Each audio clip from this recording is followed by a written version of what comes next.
Drake dropped the news that he's got 3 albums locked and loaded, ICEMAN, Habibti, and Maid of Honor, and the whole industry basically stopped what it was doing.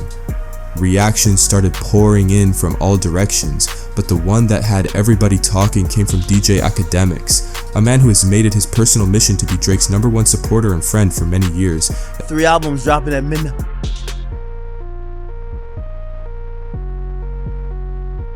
Oh my god, wait. Is it 3 albums? Initially, ICEMAN was the only project anybody knew about. That was that was the plan. So when Habibti and Maid of Honor got thrown into the mix out of nowhere, social media absolutely lost it. Meanwhile, over in Toronto, tens of thousands of people had flooded the streets and gathered outside the CN Tower, where Drake had set up a massive projector that coated the entire structure in a glowing ice effect. Nobody knew exactly what was coming, but as midnight crept closer, the anticipation in that crowd was through the roof. Producer right is right over here. Yo, where's JJ? Sorry. No, I'm gonna get close. It's so funny. Where's JJ at? On top of all that, ICEMAN even managed to pull in Ebro Darden, who was genuinely hyped about the whole thing, which is saying something considering where he and Drake have stood in the past. Drake Day, ICEMAN, baby. Tune into the Ebro show right now. All Drake, hammers. And I'm gonna start to, we gotta go timestamp.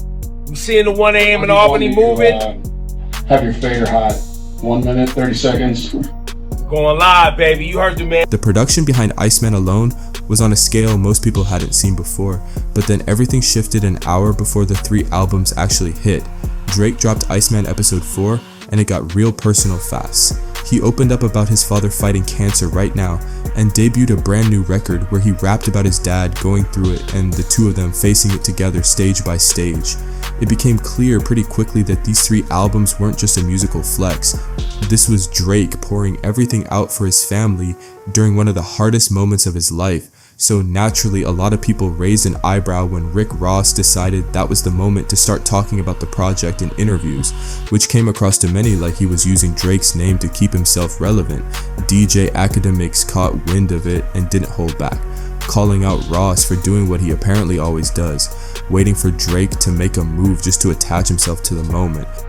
Yo, he's backpedaling, he's this and that, and first of all, imagine asking for something for Christmas and you getting it before Christmas, you even make your Christmas list. And I looked at him like, oh, this is good.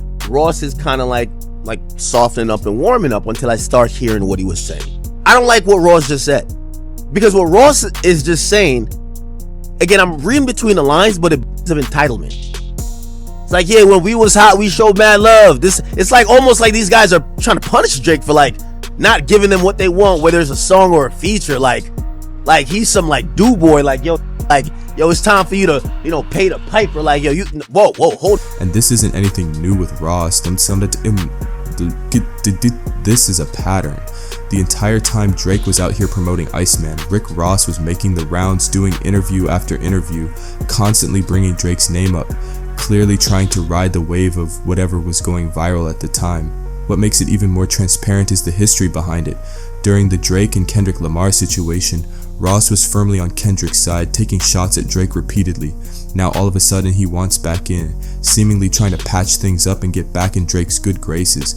The problem is Drake has made it pretty obvious he's not interested, continuously leaving Ross on red and refusing to acknowledge him no matter how many times he reaches out. Ross changed up his tune, in my opinion, because people are hearing rumors going around the industry. You hear the Charlemagne's mentioning it, which is ironic. Everybody who supposedly don't like Drake, they're now starting rumors about Drake's album. Charlemagne and Joe Budden have both said that there is coming at, and it's not like Drake is gonna just put out this J. Cole type album where he don't want no.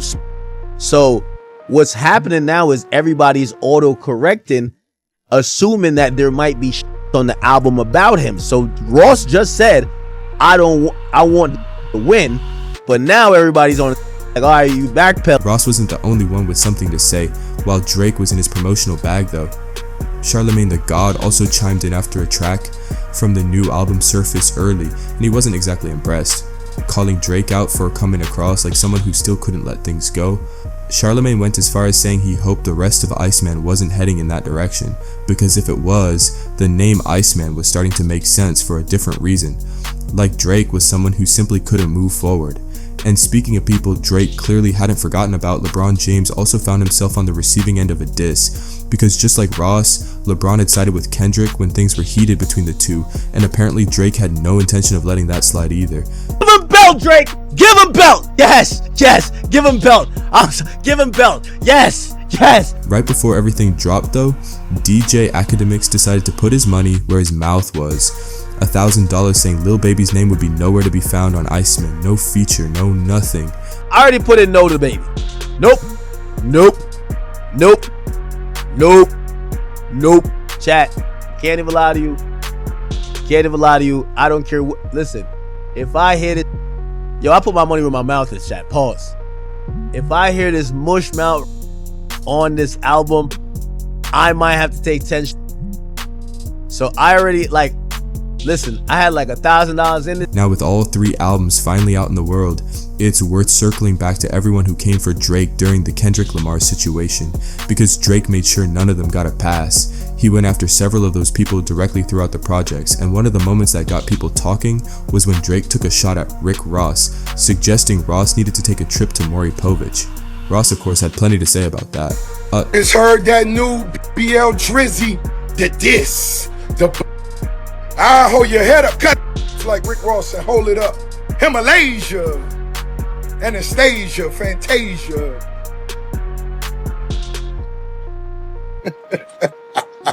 Cupcake, man, you looking bad. Man.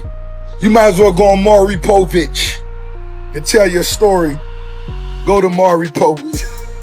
Let's talk about what this triple drop actually means on a financial level, because 3 albums in one night is not just a creative flex. That's a money move on a scale that the music industry genuinely hasn't seen before, and the numbers that are already coming in are making people rethink what's actually possible in this era of streaming. The sheer volume of content he pushed through the gates on May 15th is the kind of thing that restructures how an artist's entire financial picture looks. And when you zoom out and actually look at where things were heading already, before a single note of Iceman Habibti or Maid of Honor even played, the setup was already ridiculous. Before the triple drop even happened, every single one of his studio albums was actively charting on the Billboard 200 at the same time. Think about that for a second. Not 1 or 2 projects holding on, all of them simultaneously breathing and moving on the charts. That doesn't happen. That's the kind of catalog longevity that most artists spend entire careers dreaming about and never reaching. And that was the baseline. That was the floor he was operating from before 3 brand new bodies of work entered the equation all at once. So when Iceman, Habibti, and Maid of Honor hit streaming platforms at midnight on May 15th, they weren't landing in a vacuum. They were landing on top of an already active foundation that was already generating revenue, already driving playlist additions, already pulling people into the catalog, but from every angle imaginable. Now stack 3 new albums on top of that, and what you have is something the streaming era has genuinely never processed before. And according to Billboard, the release immediately set a 2026 Spotify record for most streamed artist, album, and song in a single day. One day. Not a week, not a month. One single calendar day across one platform alone broke records that hadn't been touched all year. And that's before you factor in Apple Music, YouTube, Tidal, Amazon Music, and every other service these albums simultaneously launched on. The cumulative stream count across all 3 projects from that first day alone is the kind of number that typically takes an average major artist an entire album cycle to accumulate. He did it in one rotation of the earth. What makes the streaming story here even more interesting is how the 3 projects each found their own lane within the platform algorithms rather than cannibalizing each other. That was the big fear going into this, that listeners would be overwhelmed, that the audience would fracture across 3 projects and none of them would hit as hard as one focused release would have. Instead, what happened was the opposite. Iceman, carrying 18 tracks and that hard-edged production energy that defined the whole rollout from episode 1 onwards, captured the listeners who wanted the full-scale statement. It was the flagship, the one that had been teased across 4 different episodes in multiple countries, the one with the CN Tower light show and the ice sculpture, and that entire mythology built around it since July 2025. That audience showed up fully and they showed up hungry.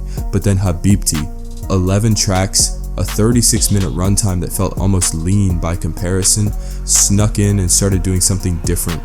The title itself, an Arabic term of endearment roughly meaning my darling or my love, signaled immediately that this wasn't going to be the same sonic territory as ICEMAN. It was softer in some ways, more personal in others, and the audience that gravitates toward his melodic and reflective side latched onto it almost immediately. Within minutes of it hitting streaming platforms, according to reports from Hip Hop Vibe, social media timelines were flooded with reactions, lyrics, screenshots, and debates about where it ranked among his recent work. That kind of immediate organic response to people pulling lines and sending them to each other before the album had even finished its first playthrough for most listeners is what streaming platforms dream about when they talk about engagement metrics. It's not passive listening, it's active, repeated social listening, and that behavior drives the algorithm placement that keeps a project relevant for weeks and months beyond its release date rather than just a few days. Maid of Honor brought the third and arguably most emotionally layered dimension to the trilogy. At 14 tracks, it sits between the other two in terms of length, but the weight of it felt heavier than either of the others to a lot of listeners who sat in it. The family tribute element that ran through that project gave it a different texture. It was the one that people came back to when they wanted something that felt real and grounded rather than cinematic or celebratory. Hypebeast described it as rounding out the triple drop with a project that featured a family tribute at its core, and that framing resonated across music coverage everywhere. The projects functioned together almost like a trilogy with distinct tones, aggressive and declarative, vulnerable and personal, and emotionally deep. And that tonal variety is what kept listeners rotating through all three rather than settling into just one and ignoring the others. From a pure chart performance standpoint, the opportunity sitting in front of this triple drop is genuinely historic. Billboard noted shortly after the album's drop that he had the potential to occupy the top 3 positions on the Billboard 200 simultaneously, an achievement that has only ever been done once in chart history by a single artist and never with 3 debut releases happening at the same time. That's a first that nobody in the history of recorded music has ever managed. Not in the physical sales era, not in the digital downloads era, not in the streaming era.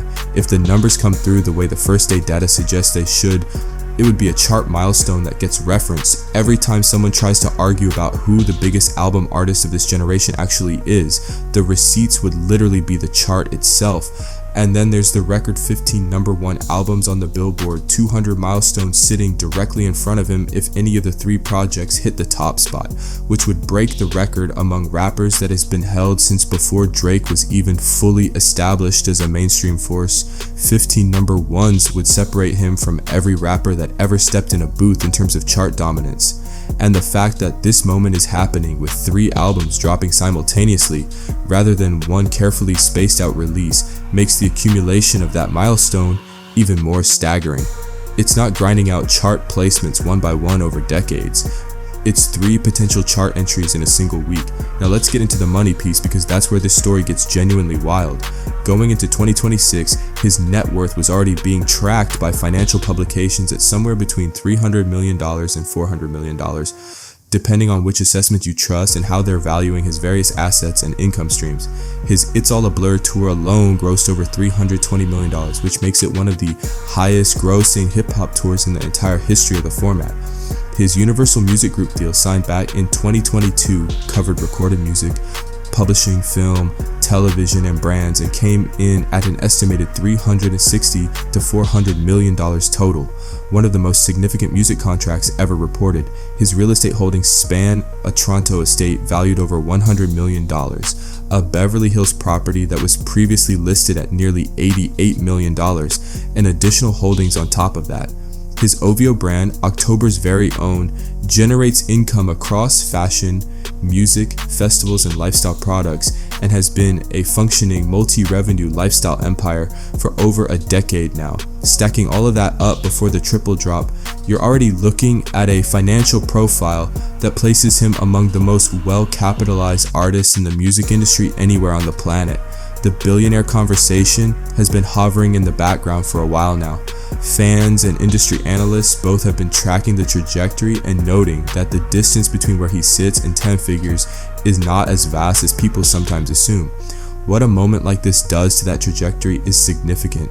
3 albums generating simultaneous streaming revenue across every major platform, 3 albums driving merchandise demand, 3 albums anchoring what is likely going to be a major touring cycle. The Freeze the World tour has been teased consistently throughout the ICEMAN rollout, and once those dates get confirmed and tickets go on sale, that revenue layer stacks on top of everything the albums themselves are generating. The streaming royalties alone from 3 simultaneous new projects performing at this level are not money you can easily calculate casually, but the structure of how streaming revenue compounds over time matters here. These aren't albums that are going to peak hard and disappear, given the engagement patterns already visible from day one. The social sharing, the repeat listening, the organic spread across different listener communities, ICEMAN, Habibti, and Maid of Honor are all showing the hallmarks of projects that maintain meaningful streaming activity for an extended period. That extended tail is where the real money lives. The first week numbers are what get published and celebrated, but the 12 months of consistent playlist placement, editorial support, and fan activity that follow a successful release like this is what actually reshapes an artist's annual income over time.